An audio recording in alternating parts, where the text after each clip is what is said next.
Hello and welcome to this video on collective bargaining, a key concept in South African labor law that helps ensure fairness, stability, and mutual respect in the workplace. In this video, we'll explore what collective bargaining is, how it's protected by law, and why it's vital for both workers and employers. Let's get started.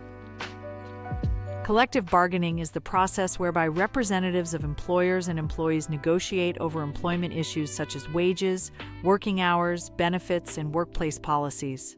It is legally protected under Section 23 of the Constitution, which guarantees workers the right to engage in collective bargaining.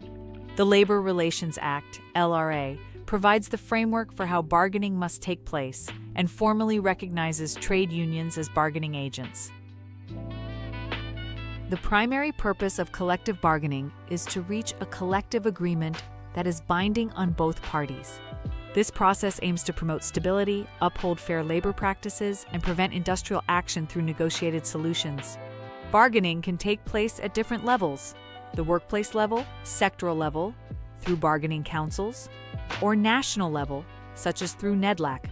Sectoral bargaining is particularly important as it allows for standardized conditions across entire industries.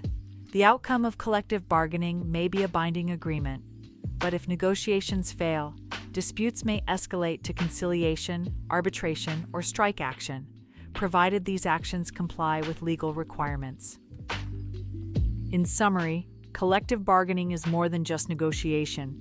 It's a constitutionally protected right that strengthens the voice of workers and promotes fair labor practices. Supported by the Labor Relations Act, it plays a vital role in creating balanced, legally binding agreements and preventing conflict in the workplace.